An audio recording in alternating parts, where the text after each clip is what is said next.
I mean, not that this is going to happen, but if you have a rather large arachnid on leash and he comes up to try and say hi to me, I may have some things to say about that. Like, hey, buddy, how you doing? Like, no, I'm good. No, exactly. This is my space. That's your space. You stay over there.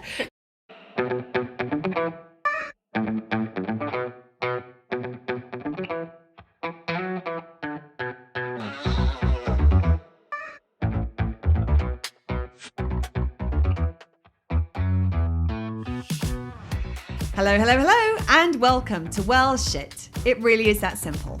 I'm Claire. And I'm Serena. On this podcast, we help you to understand about your 12 universal needs, why they are currently not being well met, how to meet them in ways that work for you, and how to consistently do so in quick, easy, and simple ways that fit seamlessly into your life. We'll also help you to understand how doing so will have a positive ripple effect in literally every area of your life. If you like what you hear, come and join the conversation in our Facebook group. And enjoy the show. Hello. Hey, everyone. That was a real moment where Serena forgot to check to make sure that she was confident in the fact the audio was recording before I said ready, and she was like, yes, I'm ready. And then there was this dive towards the middle. If you're on the video, that was really funny. I thought I had caught it smoothly. No, I got back in time for my cue. I mean, you did get back in time. I mean, it was an interesting video, like visual thing going on. I mean, yeah. YouTube, Patreon, go check it out. It's funny. Surprise, I'm here. So we are... It is an episode where I start down and I just jump up. You know that's coming now. So we're both a little bit croaky today because we are in the middle of celebration week here. Yeah. And Serena was saying earlier, it's kind of celebration month, but for us, it's celebration week. It's probably not where you are right now, unless you're listening to this 8 months later, then it actually goes live, in which case you might be in the middle of celebration week as well, because I think this is due to go out in April, I believe. And currently, as you can tell from the festivities behind, that we are currently in December. And I got to point out the cute little teeny tiny stockings there, which are the latest edition, which I just love. I know where they are, and I'm like, where? Under the TV. right there, where I'm pointing right now. Oh, actually, your point is pretty on point. On point. Point is on point. There? I did. That means two things. So, yeah, we're both Saggies. So it was my birthday on Sunday. Wait, you can tell how good a week it's been. It? No clue. And it's Serena's on Saturday. So we had a lot of fun on Saturday. We went out and it was so funny because we've both been so exhausted after all of the visa debacle that we've just been like, oh, I'm so tired. So normally I plan my birthday in advance because it's in the middle of Christmas season, which means that, or holiday season and Christmas for us specifically. And so people tend to be around because it's like Christmas parties and stuff. This year, we just went, sod it. Well, we went from planning a fundraiser for our birthdays to being like, not going to happen. Well, we will do it. We're going to do the fundraiser for our birthdays like in probably February time. But we decided that we were just going to go with the flow. And it's so funny because we still did so much. I feel like we were going all day. And I mean, we only joined in halfway through the day. Like I went a little meander down the boardwalk, went and bought some new crystals. There's also some brand new crystals behind me. Ta-da! Like I'm getting good with the pointing. You are getting good with the pointing.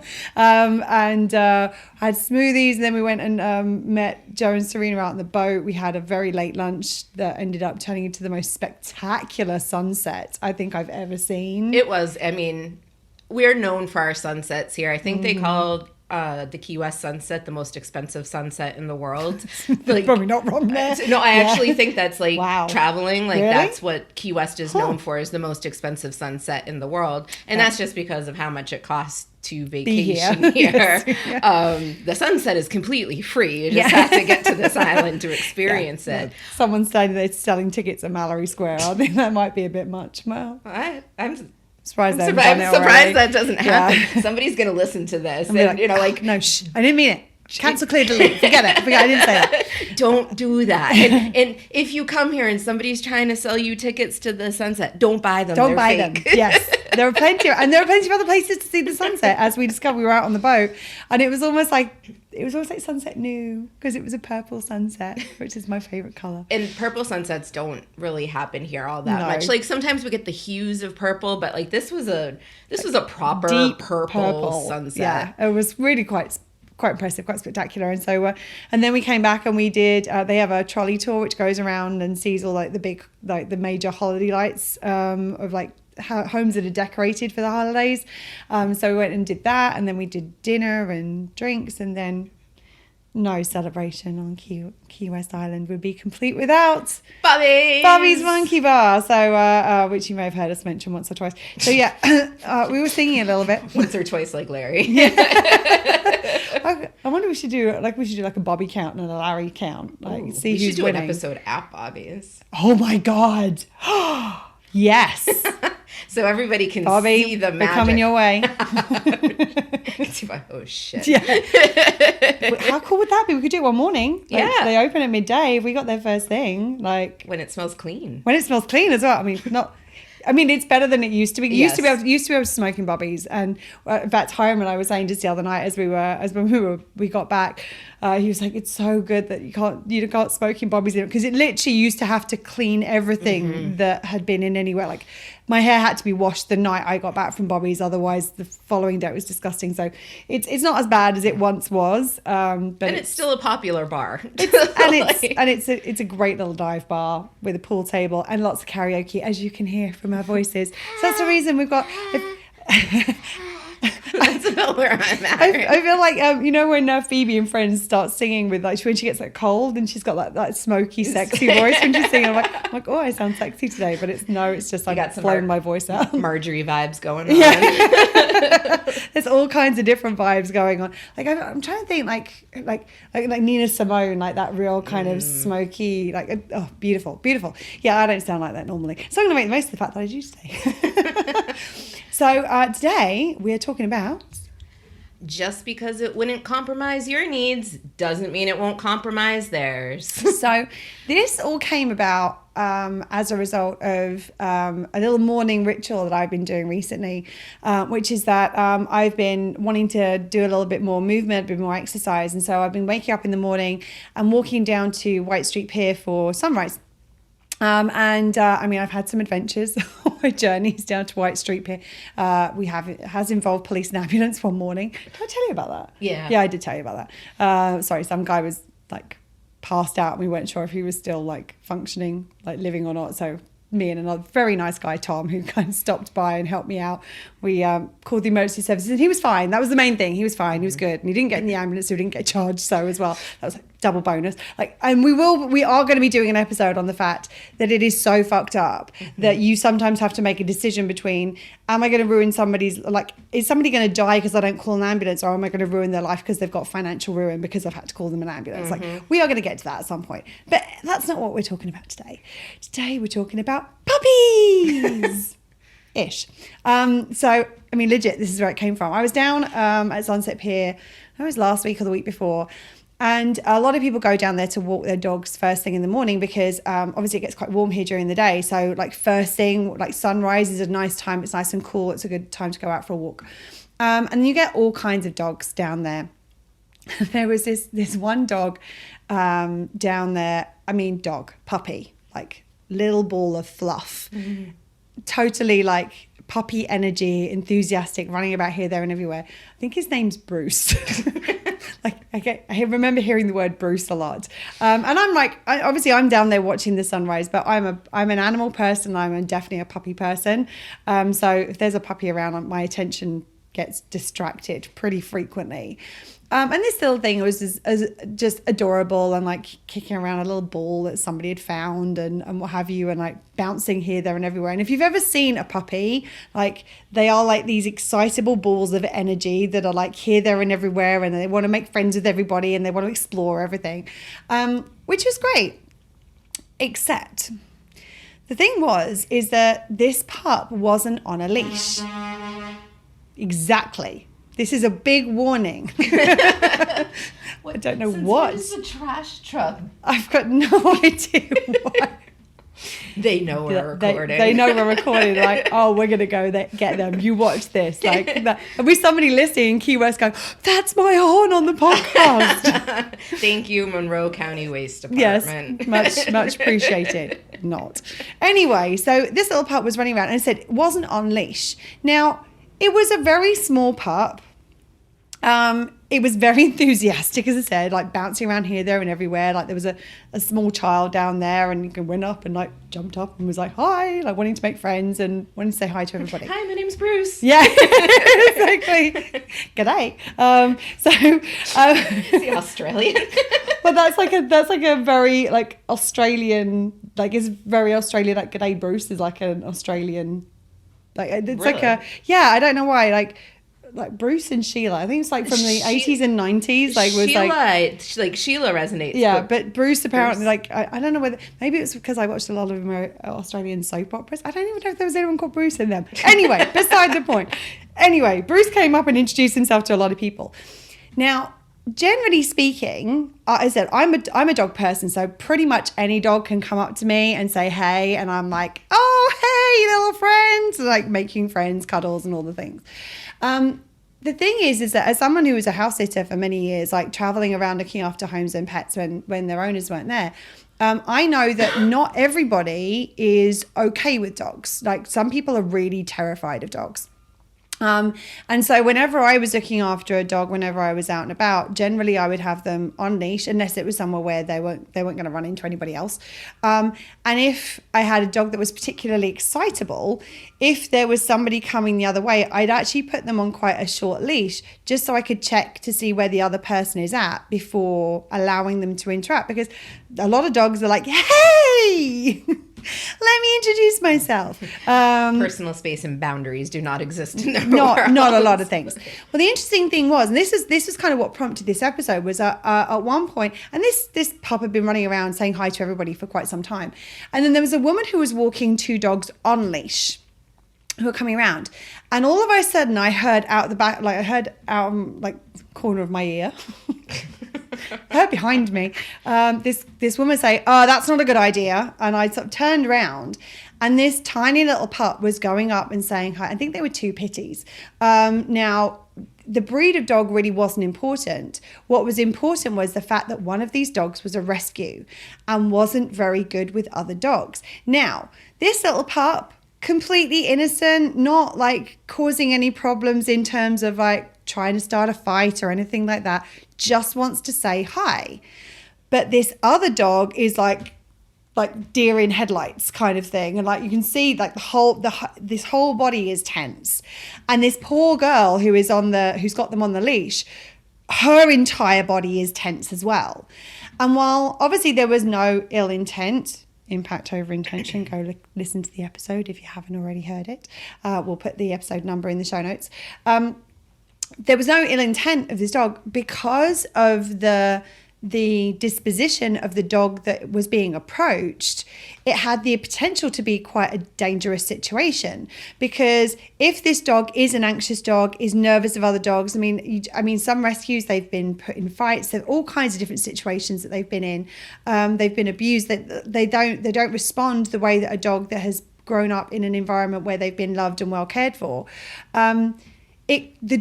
The rescue could have reacted. And the thing about it is the rescue dog was huge by comparison to this tiny little ball of fluff. But this tiny little ball of fluff was like, hi, how you doing? How you doing? Let me come and say hi. Would you like to play? Like that was that kind of energy. And this larger dog, now the thing about it is because the younger dog was getting up very, very close. If the larger dog had reacted and attacked, the larger dog would have been like seen as being to blame. Like this big dog attacked my puppy.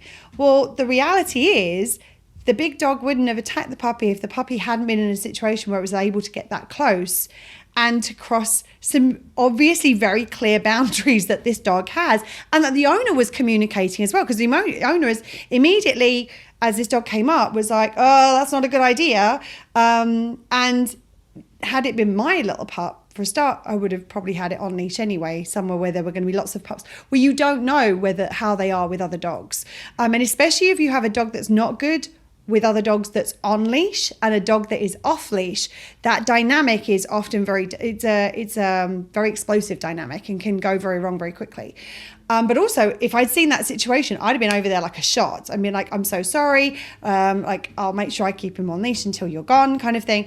And it just really reminded me of, like, it was a really great example of something we see a lot with people. And there's lots of different scenarios here. You could have rescue dogs. You could have an anxious dog. You could have a service dog where they're responding in different ways.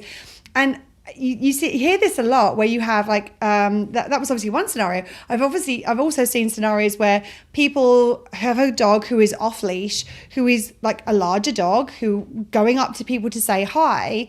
And you hear the phrase that I hear all the time, don't worry, he's friendly. Well, he might be friendly, but the person he's approaching might not be friendly towards dogs, might be anxious of dogs, might have been attacked by a dog previously. And again, it's like that whole thing of like, just because you would be like, I said, dog coming up to me, no issue whatsoever. I'd be like, hey, buddy, how we doing, kind of thing. Same thing with most animals. I mean, not that this is going to happen, but if you have a rather large arachnid on leash and he comes up to try and say hi to me, I may have some things to say about that. Like, hey, buddy, how you doing? Like, no, I'm good. No, exactly. This is my space. That's your space. You stay over there, because I'm not a big fan of spiders. But the irony is that we have these things that we know that there's common phobias that I don't think most people would walk up with a spider on the hand and shove it in somebody else's face, go, hi, say hi to my friend. But when it comes to dogs, that same kind of mindfulness isn't there, because if it's not something that you would have an issue with, often the assumption is that nobody else would have an issue. Or if you know your dog is friendly, that you think, well, of course it wouldn't be a problem if he goes up and says hi to someone, because he's not going to do anything, which may be true. But that doesn't mean to say it wouldn't traumatize somebody else if they've been attacked by a dog. Maybe they've been attacked by a dog that looks like your dog.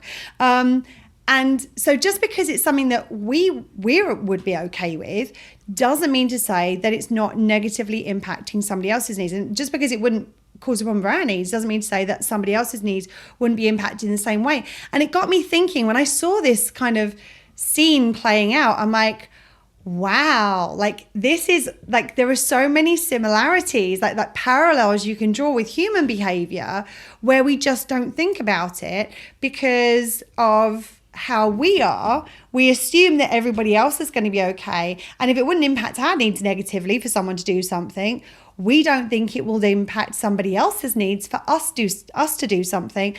And I just thought it was a really good opportunity to kind of bring our attention to this and to remind us that to not assume what works or will not work for other people, and to make sure that we're continually checking in with others to find out where their boundaries are and the things that work for them and don't, because often we can unintentionally and inadvertently make these kind of errors in judgment because we're judging everybody by our own standards. So I know that we've both got a number of different examples of this.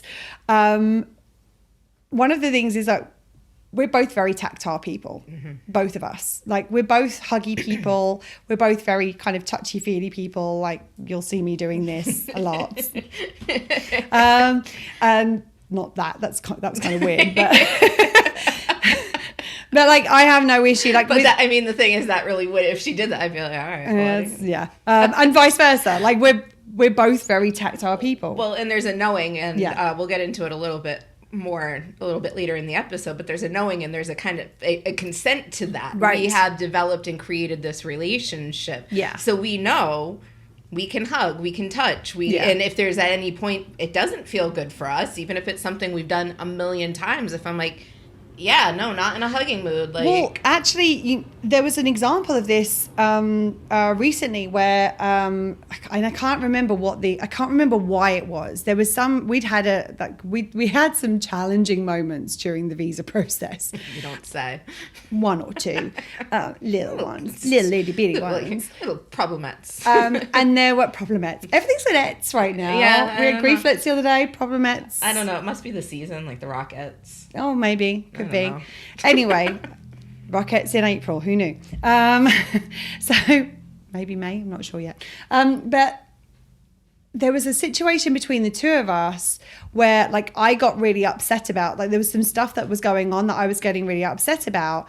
And I remember it. We were at the coffee house. And I had some stuff going on. I was really upset about a couple of things that were going on.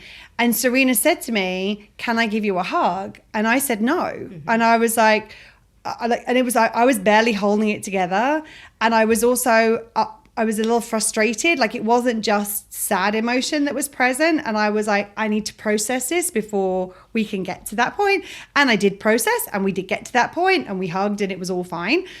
In that moment though, it wasn't. But Serena, rather than just grabbing me and hugging me like we normally would, because she could sense that things were not as they usually would be, that she checked in with me and she's like, "Can I give you a hug?" And it was a really hard thing for me to say no to her, because like I don't think I've ever said no to you in that respect before, like, or vice versa. And it was only for a moment, but in that moment it was a no. And that it would have compromised your needs if you had been like, well, no, we hug, so now I feel like I'm obligated to hug so that she doesn't feel any certain way. Or if I had just gone into it and been like, no, this is what she needs. I know what she needs. And then she turns into a puddle that I don't have the capacity to help support, that she doesn't have the capacity to be in. Yeah. So and it probably would have moved us further apart in that moment.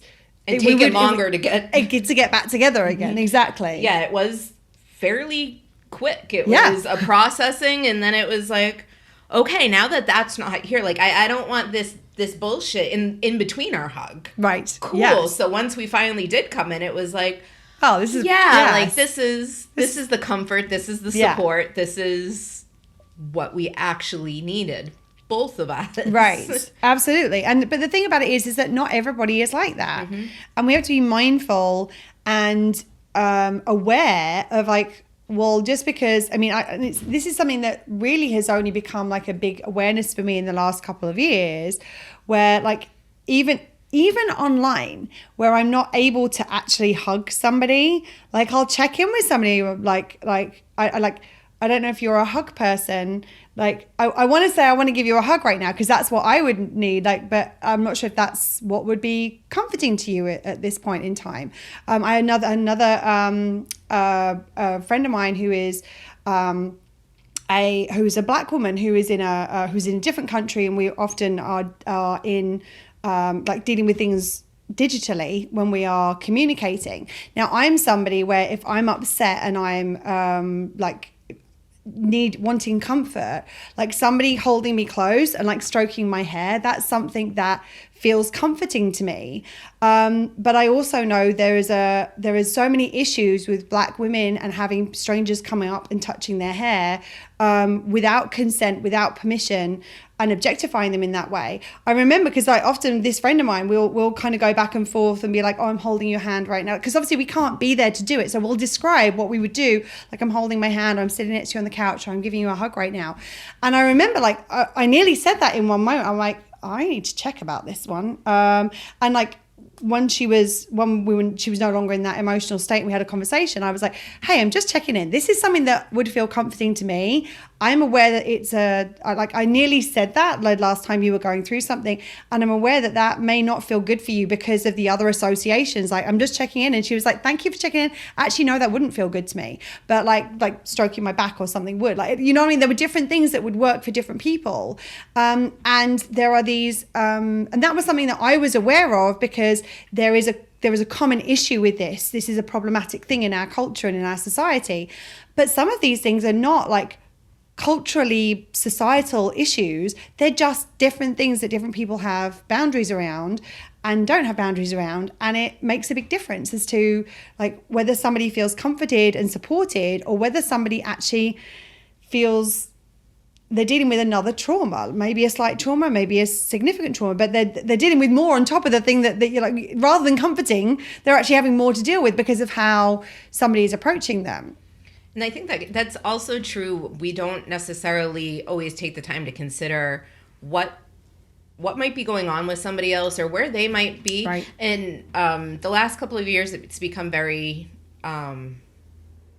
inherent's not the right word, but I've, as I'm doing more of my work into understanding more about autism and neurodivergence and the different sensations. Some people they do not like touch. That does not work for them. And I am a hugger, and I tended to go like, I'm a hugger. Everybody's, what's wrong with a hug? Like, for somebody that is not in the space to receive a hug for whatever reason. And even if they're not neurodivergent, like they may just be somebody who doesn't enjoy physical touch. That's also valid. Or at that moment, somebody, as Claire said before, like we are huggers. We are huggers with each other. And at that moment, even a hug from me was not what was needed in this situation. It wouldn't have felt good. It would have made it worse. Like, it's really important to be mindful of those types of things. And one of the other areas that really comes up is like, we're both touchy, we're tactile. So like putting our hand on somebody, or like, even just placing a hand on a back or another hand, or being in that close vicinity may not be comfortable for everybody involved. So it's really important to check in to make sure that you're not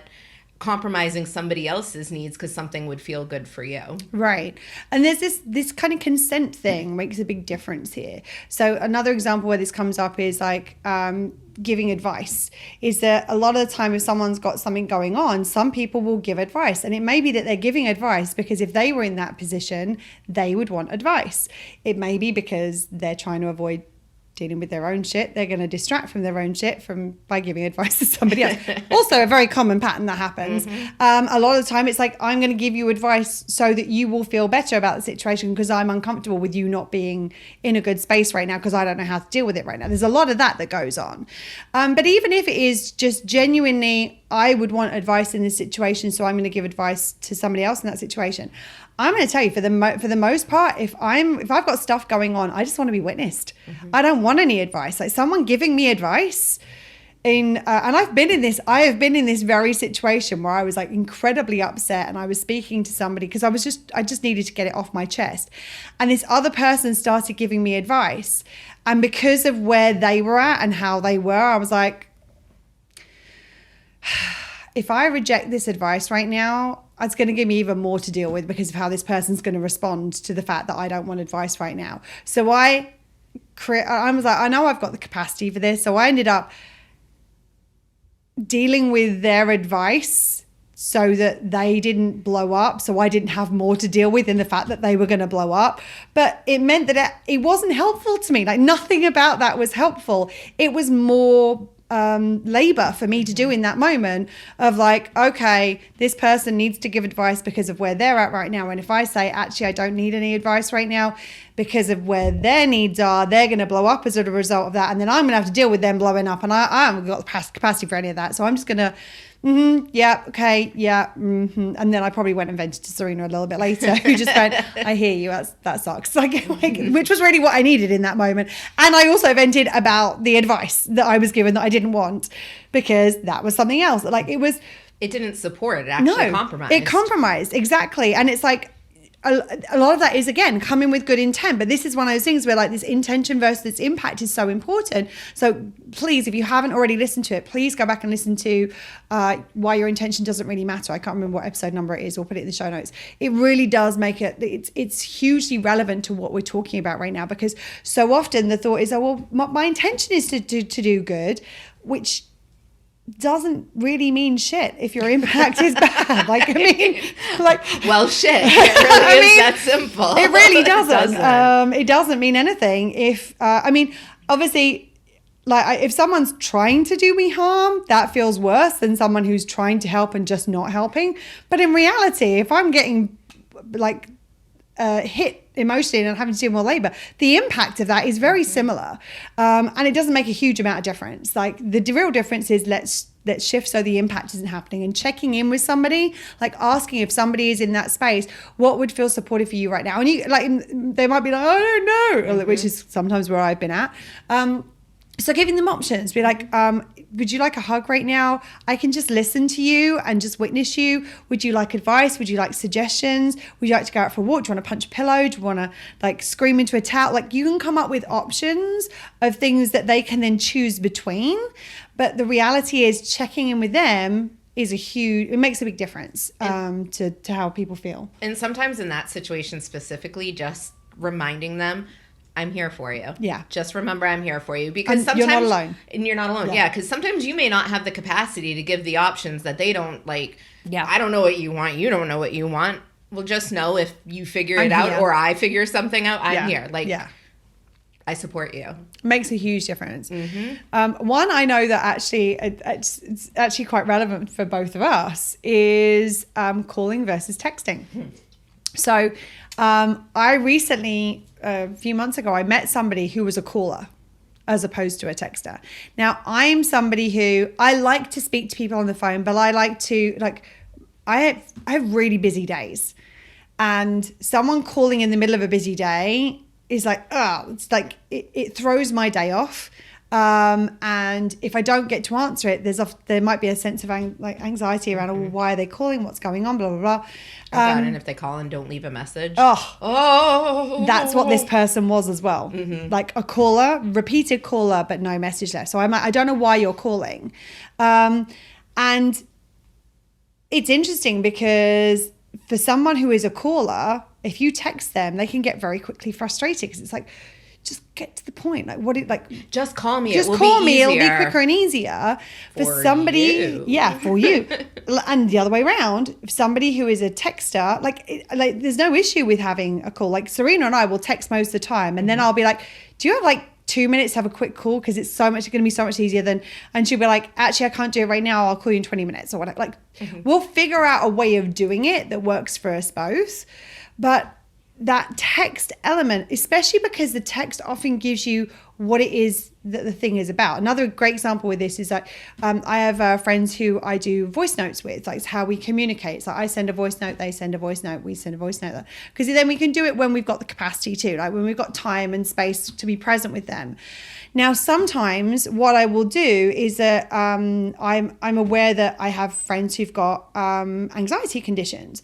So what I'll do is I'll send a voice note and then I'll send a few word text explaining what the content of the voice note is. So they're not like, oh God, what's in the voice note? Is this or I'll go, nothing important there, just a quick update from my end.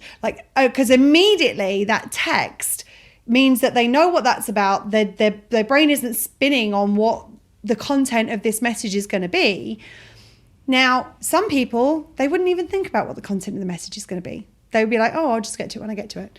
For other people, having that unknown voice message can cause a lot of tension. Having an unknown call where there's no voice message can cause a lot of tension. So this is a good one to kind of check in with. And you kind of get the sense with people, but also communicating. Actually, I'm a texter rather than a caller because I'm so busy. Would you I'm happy to call. I'm happy for us to have a call, but why don't we schedule a call? Or why don't we text and then we can then find a time when we can call? That makes a big difference. But just calling somebody who is a texter out of the blue can create a lot of anxiety and tension if you're not a caller yourself. And I'm gonna put it out there, resentment. The second I get a call, if I'm not expecting it, and it's just, this is my stuff, but I'm like, no, you don't know me well enough. It's, people usually don't call me that are in my inner circle. They know that the chances of me picking up are very slim because if it's stopping me from what I'm doing, I do get anxiety about that. And it takes this whole thought process to get myself either into the call or back into what I'm doing. So oftentimes I just kind of put it aside. But with my close friends, I have 911 systems set up. It's like, all right, if you just want to download stuff, throw it on, Polo or Messenger. If you need me to look at something a little bit quicker, send me a text. If you need to talk to me, send me a text, say 911, because I'll look at that text, know that I need to pick up the call when it comes, and then I'm available so I can prep myself. For me, just that little bit of the personal power and the option of it. The choice is huge. Right. But it also helps to minimize my anxiety for it coming in. And it's like, okay, if my best friend calls me out of the blue, I might pick it up because I know the system we have in place. I was just about to say, this happened a couple of weeks ago when I had the nut allergy, the allergic reaction. I called Serena straight away And she didn't answer the phone because she was busy. But like, I know that she looked at that and went, she doesn't normally call me. Like, so she immediately texted me going, I can't pick up right now. Are you okay? I was already in the process of texting her to let her know what was going on, because I also know if I call and I don't send her a text as to why I'm calling, she's going to be like, what's going on? Is everything okay? Like because we have a system where we don't call out of the blue unless it is an emergency, or it's something that's time sensitive, where it's like, okay, it's a quick thing. It'll be 30 seconds, but I need it right now kind of thing. And it makes a big difference. It does. It makes all the interactions a lot more, well, first fulfilling because they're not impacting you, but it makes them more, I want to say like, not progressive, but like, I feel like the interactions are actually, you're not dealing with the bullshit of like, oh, I've been impacted and trying to rebound from that. They're more constructive. Yeah. There you go. That word. We got it.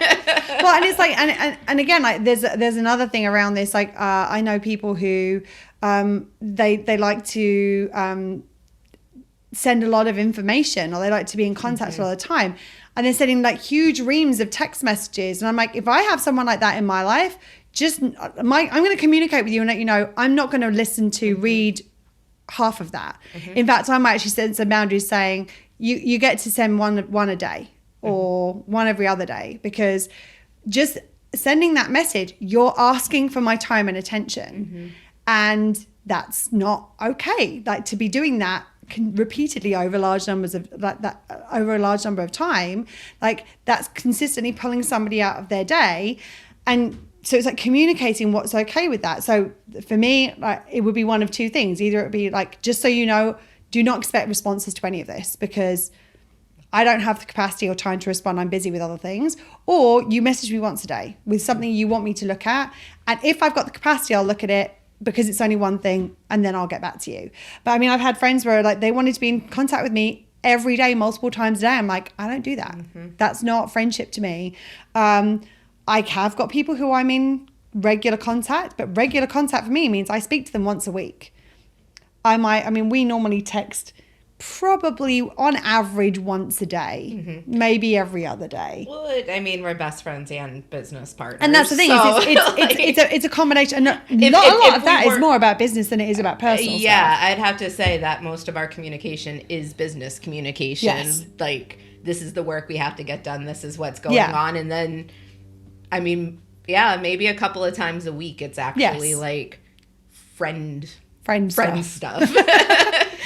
And when it comes to the, like Claire was saying, if she gets something big and she's like, yeah, I'm probably not going to read this. For me, when I would get those from people, I'm like, okay, use this platform for that. If you need to just get it out there and you want to vent it out in text, if you want to write it out and you need it to be sent to be witnessed, cool.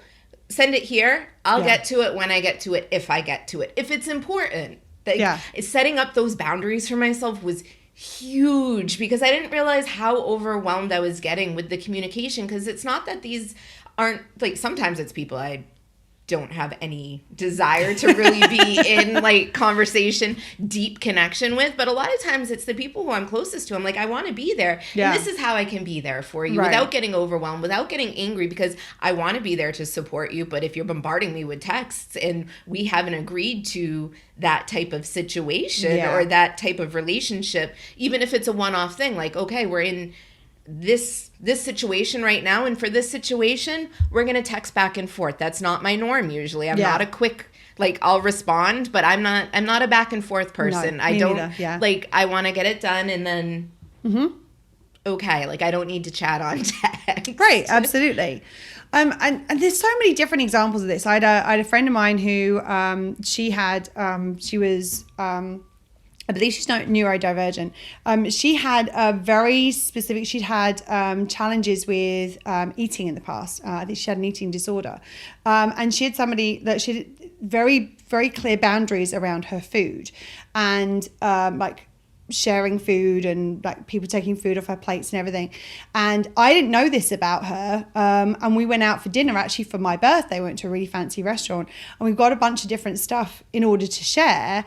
And I was like, oh, that looks great. And I took something off of her plate and she froze immediately. And I was like, oh my goodness, I'm so sorry. I should have checked with you first. And again, because I'm a food sharer, and normally I'm pretty good at checking in. Like normally I would check before taking food. I mean, I would check before taking food off your plate or anybody else's plate. I don't know what it was. I think I was excited because it was like new. I'm a foodie, so like new exciting vegan food, and it was my birthday, and I just didn't think for a second, and. She was someone who, like, in situations like that before, like it took quite a lot for her to manage that situation, for her to continue to eat. Like in situations before, if someone's touched her food, she wouldn't eat. And it was a real challenge for her. Because it wasn't a challenge for me, it didn't occur to me to think about it. But I didn't check in with her before doing something that could have compromised her by taking something off of her plate. I was real, like, it was one of those moments of like, I am so sorry. What can I do? Is there anything? And like from this point forward now, especially after that, I mean, I would have done before that anyway, but generally speaking, but from that point onwards, I'm like, I check with people before taking food, because it was a real moment of like, oh my goodness, I didn't realize how much this could impact somebody, and now I'm aware of it. Now I'm doing better and going forward. And even if somebody doesn't have a factor such as neurodivergence that's kind of dictating it, still check in, because you don't know what somebody's experiences has been. You don't know what can trigger. You don't know what mouthful they're leaving till last. Oh, God. If you take Claire's Claire bite or the last bite that she's been curating throughout the entire meal. Whew. Yeah. Whew. Yeah. I save all the best bits for the end. Somebody has some of those best bits before I get there. Oh. And it might be, and I know, I mean, and we kind of joke about it, but it would, like, there'd be a part of me that'd be like, oh. Yeah, there would be a lot of emotions for that one bite. There would be an impact. It might not be a massive impact, but it would still be an impact. And again, we talk about these sort of slight traumas versus or niggles, those sorts of things. That's what we're talking about here. But it still creates an impact. And what we want to do is we want to navigate our world in ways that don't negatively impact other people. It's interesting. I don't know what I'm remembering this from. I think it's a TV show, but it was like a... two people were breaking up and they were hashing out everything that's happened over the relationship and that kind of stuff. And it was like, and you always steal my fries. And it's like, can you imagine how many fries had to be stolen to get a niggle to come out like that? Like at the end of a relationship being like, it was that big of a thing. You've cheated on me. You've done this. And you've eaten my fries. Right? Like, yeah, but that's the thing. It's because that hasn't been communicated. It consistently then keeps happening, and that's what we talked about in the, I think it's the resilience or the guilt and shame series. I don't remember which one, where we talk about the different types of trauma, and where it's a slight trauma. If it repeats over and over again, eventually it becomes up like a slight sustained trauma, something that happens on a sustained basis, but at a slight level becomes more significant, sometimes even severe, without us even realizing it, because of the impact that we had. I know that you had an interesting one recently at a holiday party, right? Yeah, people saying no to drinks.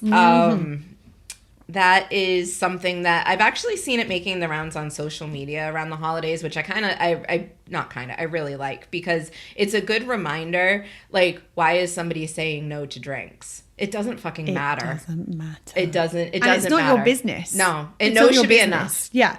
No is a complete sentence.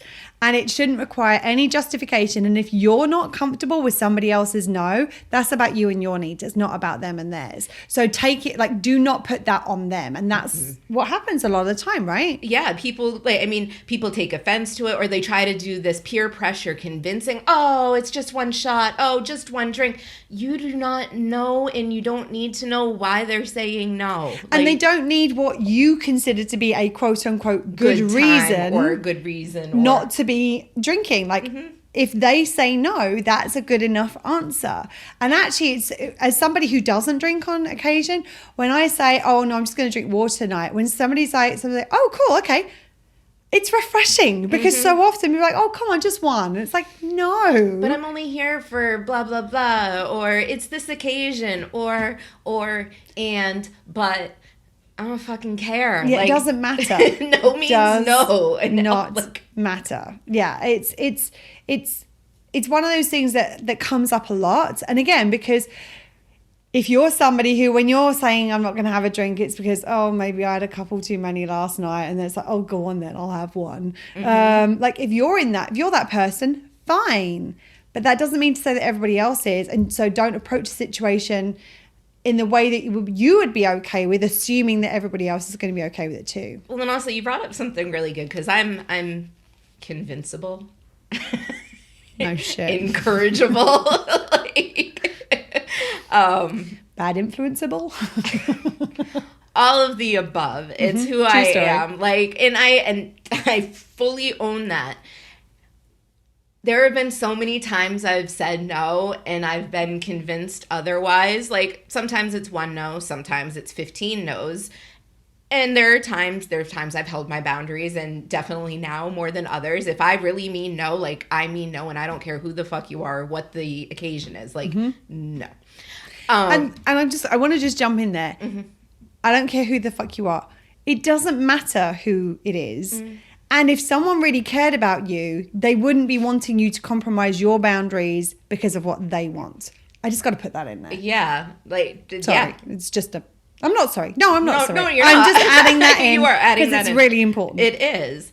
And I think of how many times you've had somebody try to change your mind on something that you know isn't going to serve you. Or other people have tried to change your mind on something that isn't going to serve you because it would serve them or it suits them or what. It just... You know what? I shared about this yesterday. I think it was yesterday. I recently bought some online makeup. And they sent through an offer that their nail polishes were 50% off. And I actually really like their nail polishes. So I went online to have a look. And I was like looking, and I was like, nah, you know what? I like, meh, okay. Like there was maybe one I liked, and it was like, then there was going to be shipping on top. And I was like, nah, this is just not worth it. And besides which, I like to try things out in person because the colors look different. And I want to see it on my nails to see what works for me. So I think I might have put one in my cart. And then I left. And I got an email. The peer pressure emails for ordering? Well, the interesting thing was I got an email from them saying, like, you'll regret letting them go. Like, and I was like, you know what? That is the easiest way. And I shared this on Facebook. Unsubscribe. The easiest way is for me to delight in letting them go. I'm like, thank you. I feel great about that now. Like, no fucking way are you going to shame me or manipulate me into buying something I decided I didn't want. And the fact that you think that that's going to work. And I actually did like this thing saying, marketers sending me an email saying you'll regret letting them go is the quickest way to get me to delight in letting them go. Because it's true. It's like the second you try, and that's the thing, is that because of the work I've done with myself now and the work I've done on my value need and my personal power need and my needs and everything, like you try and cross my boundaries, oh, you watch the hammer come down. Like that is like, yeah, you just try and push my boundaries and see where we end up. Because I'm never going to compromise that boundary. And it may just be, and I've done this where it's like, no, I'm done. And I just leave. I get up and leave because I'm setting that boundary. You want to cross my boundaries? I don't want to be somewhere that I'm not being respected and someone's not going to cross my boundaries. I just rather leave. And that's not like I'm doing this thing to you. It's like you'll see how committed I am to setting my boundaries, and I'll do what is necessary to maintain those boundaries. And people get really shocked by that because not many people do it. So the more of us that do it, the more people get used to it, the more people will actually stop trying to push people's boundaries. Just saying. And what I've noticed a lot in life is people, let's just say a group of 3 people, one person's boundaries, or one person is compromised for whatever. We're going to go back to the drink instance. Why would somebody, say no to a drink? Doesn't matter. Come to find out that person has had an issue with drinking in the past. And then you feel bad because you've tried to pressure this person into drinking something. And then another person comes along and is like, oh no, it's fine. It's fine. They'll be fine. They'll get over it. So you're saying I've just impacted somebody, compromised them. They'll be fine. But the reality of what's happening in that situation is that normally the person that's been impacted in that situation isn't saying a lot about it because they're like, oh, you know what? I just don't even want to deal with this. I'm just going to do my own thing. What ends up happening is the person who's put the pressure on often gets quite vocal. Oh my God, I'm so sorry. Da, da, da. And what happens is that the third person is trying to make the second person feel better about the situation because they're uncomfortable with the second person being uncomfortable, rather than going, actually, you know what? That was a shitty thing to do. Absolutely, you should apologize. Can I buy you a non-alcoholic drink to say sorry for it? Like, you know what I mean? Like, and what happens is that they add to the impact because they invalidate that person's experience, and they make it quote unquote okay for this person to have done the thing that has impacted this other person's needs. So it's like double, triple impact, rather than actually, and like the more comfortable we get with being uncomfortable when we are calling something out or we're addressing something that is the right thing to do, the better life will be. Like, we're going to do an episode. There are some times when it's okay to not be comfortable, and that's a separate thing. But when we're talking about being uncomfortable because we've done something wrong, or because somebody else has done something wrong, or because somebody else is going through some stuff and we don't know how to deal with it. Like, the sooner we can get comfortable with that, the sooner we can actually deal with it in a way which is the right way of doing it, rather than the easy, the socially acceptable, the politically correct, the polite, the nice way of dealing with it that just keeps everyone quiet, rather than actually addresses the situation so that it gets resolved and doesn't get carried forward. So, I mean, there's a whole bunch of like different examples of this. Another one is like if you like language use. And there's a difference between using language that is like your way of expressing yourself, as long as you're not using harmful or problematic terminology. That is something that is impacting other people. But if you're just expressing yourself, if you're using language which is different to language that other people would use, and that's not language that they would be comfortable with, that's okay. As I said, as long as we're not being problematic, as long as we're not using terminology that's harmful to others. But we're talking about, like, generally speaking here, we tend to be talking about either, as I said, using problematic language that is harmful to other people because of the societal patterns of the use of that language, or using language where we're using language about the person that we're speaking to. So I know that there are different people in different groups where it's like they call their friends bitches, or they call their friends hoes. Now, I'm not going to get into the other layers of the layers of nuance around needs as far as that is concerned. But if somebody new comes to the group, and that word may be a trigger for them. Maybe they've come from they've had an incident in the past where that word was used to attack them. Like, that is something where, like, you got to check in with somebody. Like, hey, this is something that we do. Again, the other side of it, I'm not going anywhere near because it's not what we're talking about today. I'm sure we will get there at some point on another podcast.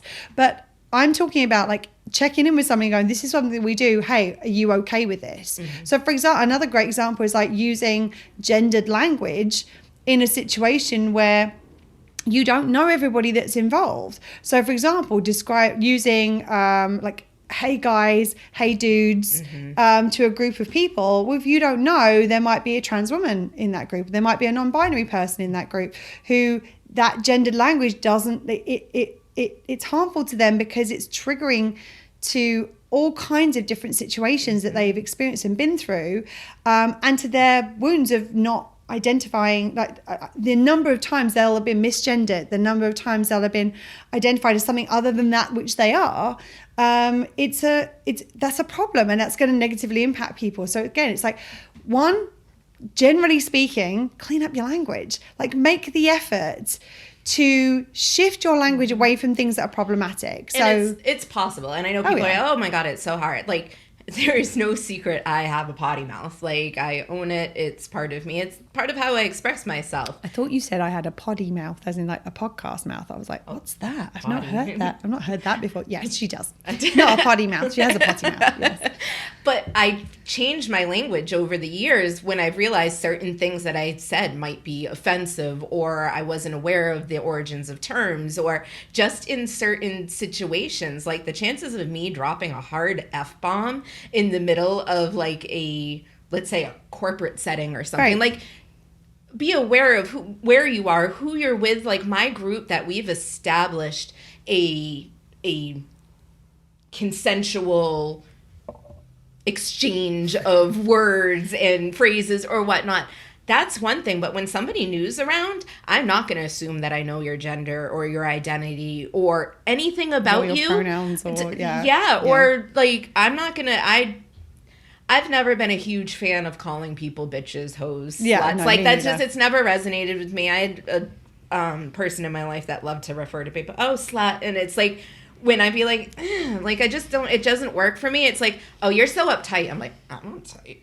Like, subconsciously impacting your value need, just saying. Yeah. Just, like, and we'll get onto subconscious, like the things that we hear and the things that we say and how we internalize that and process that and the impact that will have on our needs. We're going to get to that on another episode, but it is a thing. But it's interesting how, like, sometimes when people hold their boundaries in those types of situations, they're like, this is actually compromising me. Like, I get, like, I don't have an issue with you calling Stephanie slut because she seems to like it for whatever reason. Like, and that's a whole nother thing on it. So. Yeah, but I think that's the thing, is that a lot of the time that when we hold our boundaries, people take that, they internalize that as a judgment of them rather than you saying this is what does or doesn't work for me.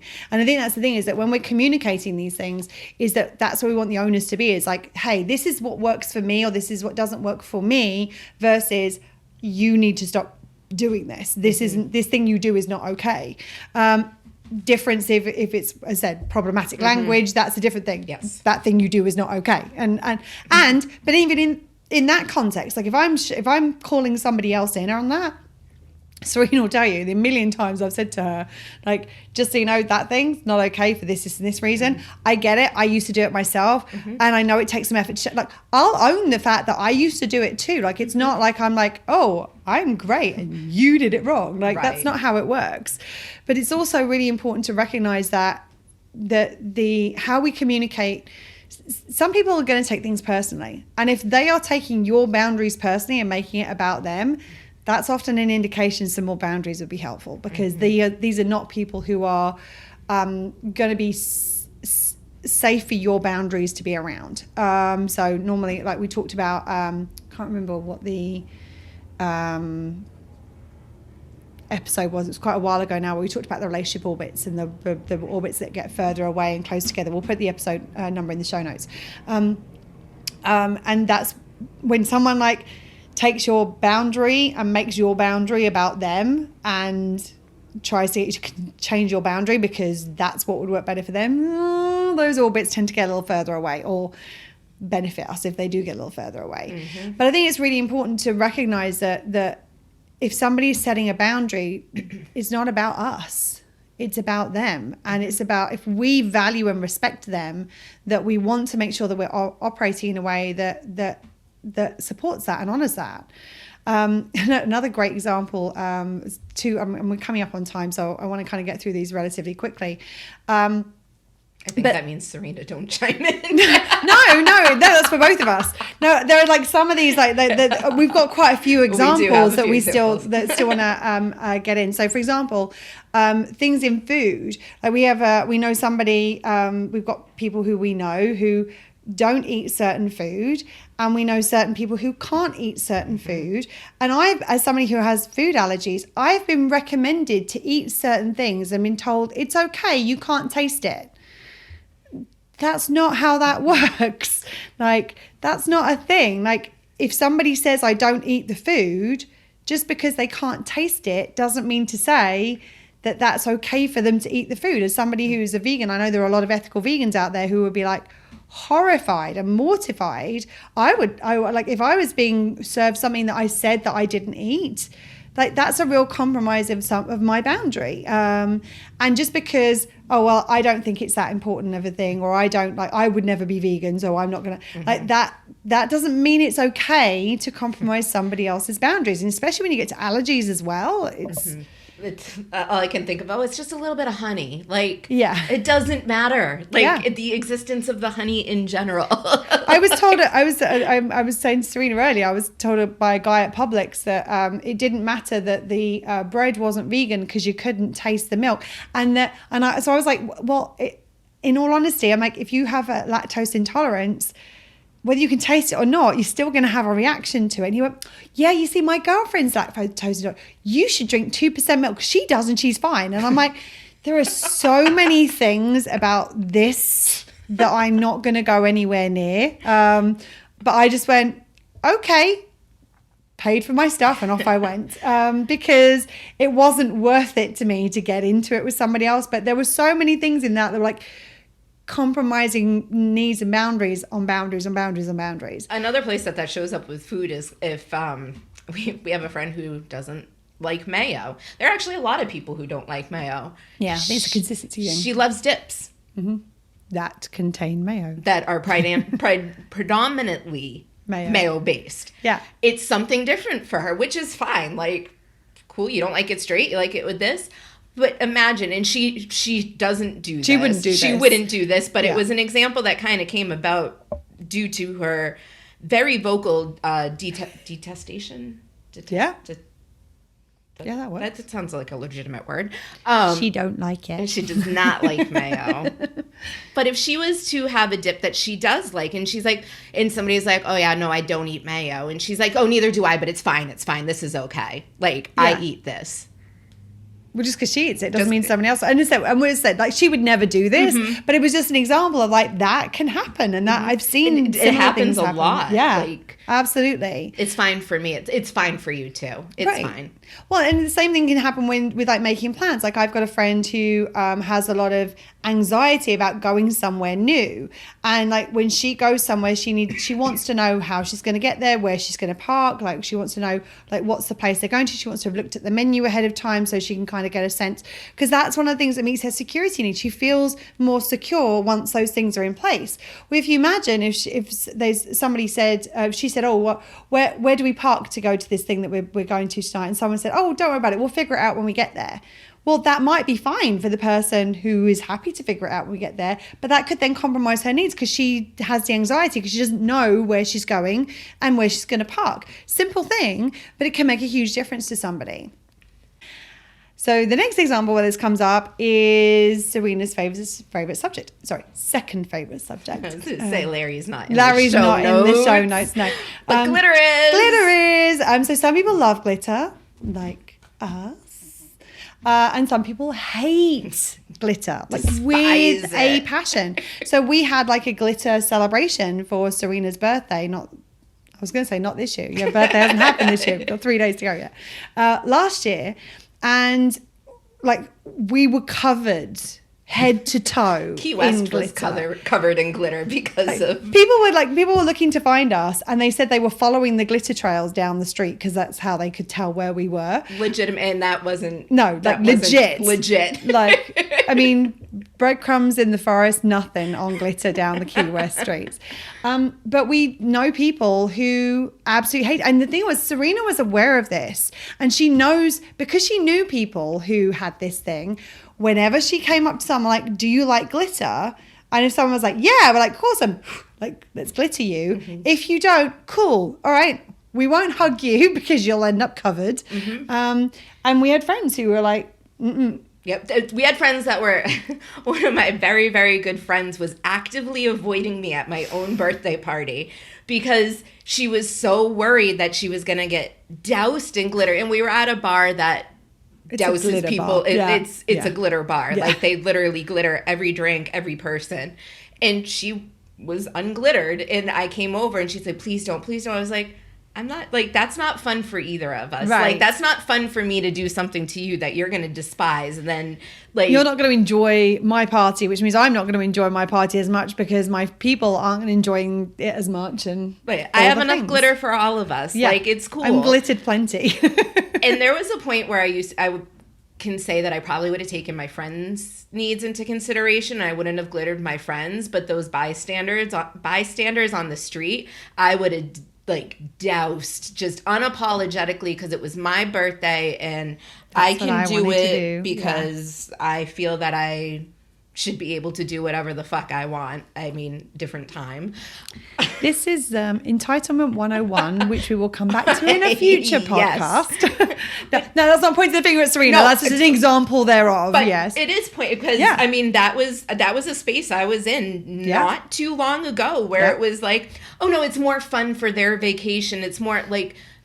Because it would be fun for Serena's vacation, but not realizing the negative impact it could have on somebody else. And just it was so simple to be like, glitter people, no. Okay, glitter people, yes. Yeah! And so when we got to the glitter people, we had a good fucking time because we weren't wasting our sprinkles of glitter excitement on people who weren't enjoying it. Because if we did it to somebody and then they caught an attitude or like they were upset and they vocalized that, that would have actually impacted us again in other ways. Absolutely. So the key thing is like to realize that as I said, consent and checking in is really like checking. Like, don't assume you know what works for people and what doesn't work for people. And even if you know those people. Even if you know those people. And depending on the circumstances, like that can change. And there can be like, there's a subtle difference. Like I remember that we were talking about this. Let's go back to one of the topics we were talking about previously, which was the hug thing. Like Serena and I are both huggy people. Like we'll hug everybody. Most people. Yeah, most people. Yeah, that's. You do that kind of like weird shoulder hug to the side. You're like, how can I get more space between me and your body? Well, that's an indicator of the fact that that's not someone we should be hugging. We should be setting a boundary. We should be setting a boundary with. There we go. Who are we trying to make comfortable? Exactly. So, like, if we're like, because we're very huggy people, one of the things that Serena suggested was like that you started doing, right? If someone shook your hand, go ahead. Yeah, I'd be like, I'm a hugger. Now, the interesting thing was that like this came up as like one of the suggestions like in this episode for how to do it. And I was like, there's a little nuance in this, which is that I love boundaries. She loves nuance. Yeah, I'm like, I mean, she loves boundaries and I love nuance too. But yes, like boundaries is your theme song, nuance is my theme song. So I was saying like there's this kind of nuance in this, which is that if you're somebody who's shaking hands with somebody and someone comes in and says, I'm a hugger, then maybe because you're basically saying, this is what I do, and you're relying on them saying, I don't do this in order to set that boundary. It's this is what I do and this is what I want to do. Exactly. And so there's also an inherent pressure in that of like, I want to hug you. And so this person already knows whether they're a hugger or whether they're not, this is what you want to do. And what you're communicating is what you want to do. You're not asking what they want to do. And so there's a little nuance in this that if you shifted that language rather than from being, I'm a hugger to, are you a hugger? You're then checking in, where are you at? The very fact that you're asking the question probably gives an indication that you'd be okay with a hug. Why would you ask the question? If like are you a hugger? Yes. I'm like, well, I'm not. Oh. Like, you know, like, sucks to be you. Like, that's not really likely to happen very often. Yes. Yeah. Bye-bye. That's not really going to happen, or it's unlikely to happen. I mean, although I can see Serena trying that now just for fun. But the reality is that if you say to somebody, are you a hugger? It suggests that you're probably open to it. But it also gives them, it's a yes, no answer. You're letting them know. And you can even be like, are you a hugger? Like, no's okay, by the way. Like, you can even caveat it, but go, no's a perfectly okay answer. Are you a hugger? And generally speaking, you'll know. The people who are huggers like, yeah, like, come here. Like, and they'll come and grab you. And if you have that hesitation, you can be like, okay, high five. Or like, you know what I mean? Like, there's ways you can navigate it, but it's about focusing on what they need and what they're comfortable with. And the more you can give people consent to say no to you, the easier people will feel, the more relaxed people feel. And the reality is that you may have somebody who's like on the fence about hugging, and just the fact that you are like, are you a hugger? Like, no's okay. It's like, oh, if no's okay, actually I feel comfortable with you, in which case I want to give you a hug. So you're more likely to. Have you ever had a hug that you didn't want to receive and how icky that feels within you, and you're like, just get away from me, get off of me? Like, no, it's like people, I think people think hugs are inherently good and positive things, and if that's not what serves you. Well, it reminds me, there was, what was it, the TV show? There was a TV show, I think it was How I Met Your Mother. And they were saying that like certain things, if you are into somebody, seem romantic. And if you're not into somebody, they're creepy. And it's like, so it's like if you're into somebody, like holding up a boombox and playing a piece of music outside their bedroom window is like romantic and sexy. If you're not into them, it's creepy as fuck. Yeah, then the police get called. Right. Restraining orders happen. And it's either marriage certificates or restraining orders. Right. Like, well, and that's the thing. It's like with the hugs. Like if you like somebody, if you energetically resonate with somebody, if you appreciate them, yeah, hugs are great. If you are repulsed by somebody, a hug is like, like. And I mean, I'm not. I don't know how to say this and make it sound kind of nice, but like, don't assume people aren't repulsed by you. I mean, like, and by repulsed, we're not talking about physically repulsed. Yeah, we're talking about like energetically or personality wise. Like, I know there are people who like I find repulsive, not because of how they look, but because their energy is just, I don't want that energy anywhere near me. And it can be like somebody like that's familiar to you that you know that all of a sudden just one day it's like, you know what, I'm not in the touchy mood to like, if I'm one of those people, I'm very, very touchy, very huggy. But if I don't want to be like, I don't care if you're Claire, Joe, it doesn't matter who you are. No. Do not touch me. If you do, and there is not consent, you're gonna hear about it. Like, and the reality is, going back to what we were talking about previously, if you're saying I don't want to be touched today, I'm not in a huggy space. If somebody isn't willing to respect that, then they're not showing care and respect for you. They're prioritizing their needs over yours.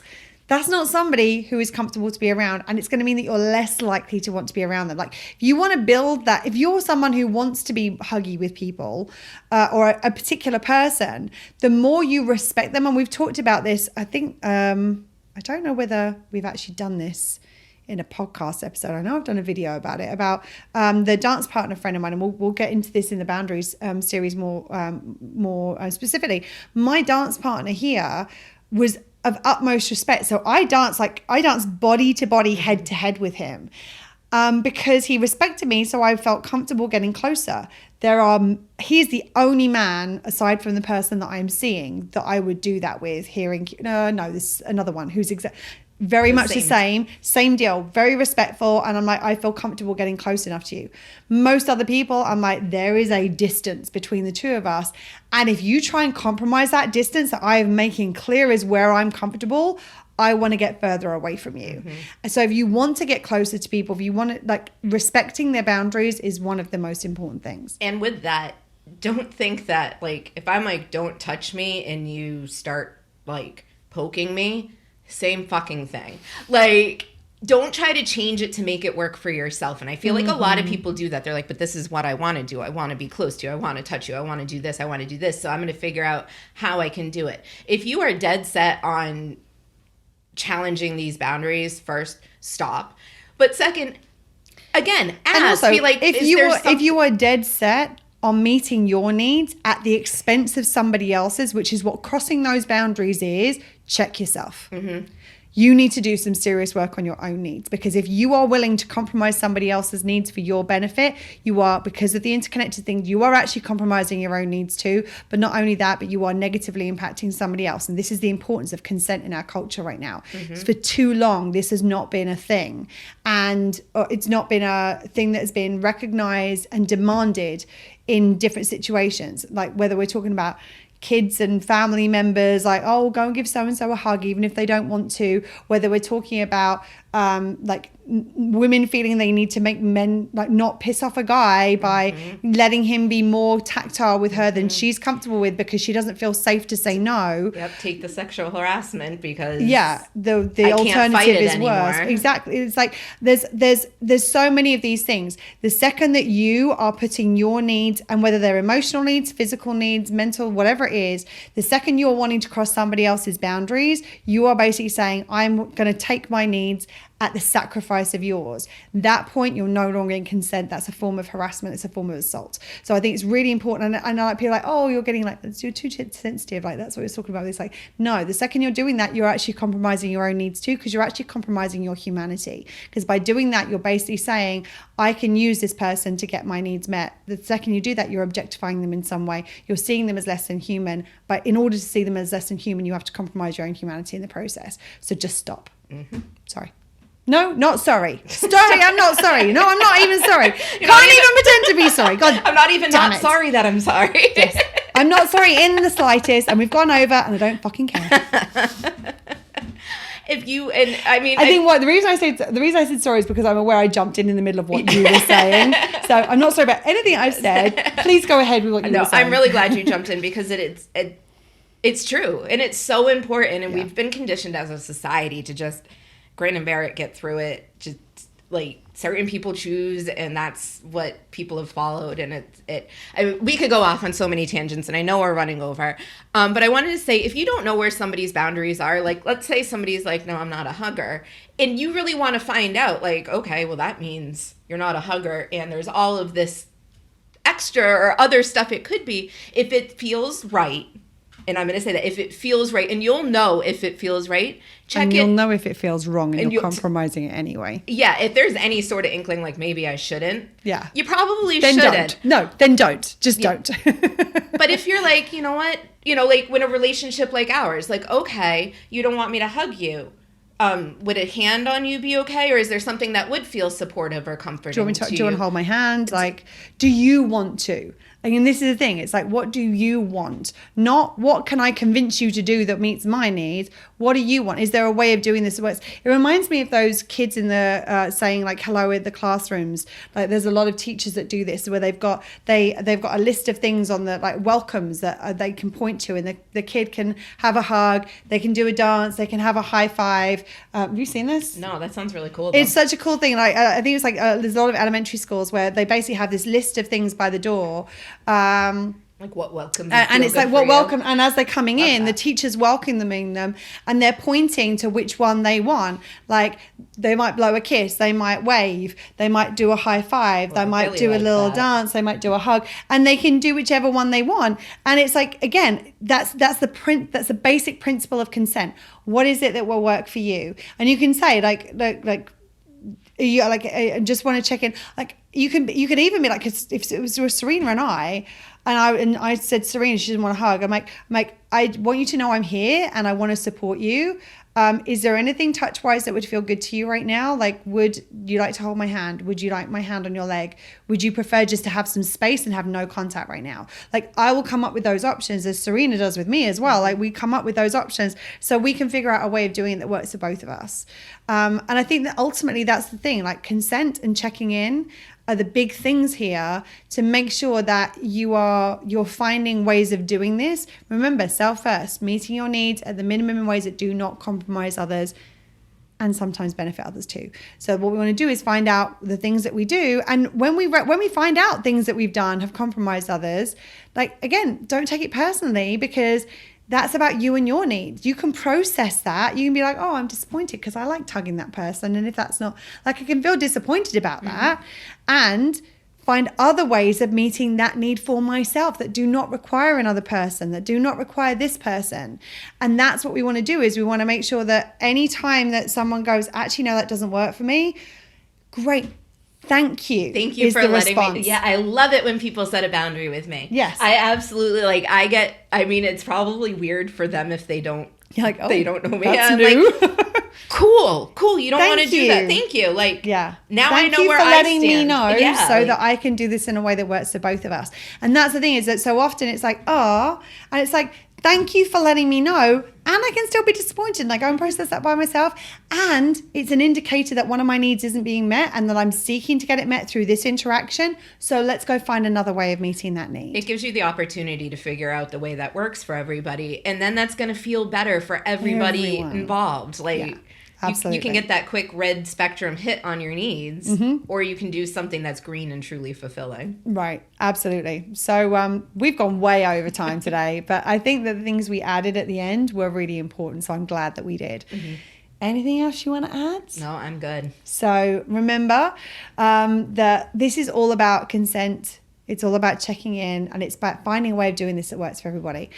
So I think that's it for today. Thank you for listening. Thank you for being here. Thank you for watching. We will be back again very, very soon. Remember, in the meantime, to take care of yourself, stay safe, and to continue to meet your own needs. Lots of love. Bye. Bye, friends. That's it for today. If you like what you heard, please subscribe, rate, and give us a written review, as it will help more people find us. And remember, just because it wouldn't compromise your needs doesn't mean to say it won't compromise theirs. You want to find self-first ways of meeting your needs. Well, shit. it really is that simple.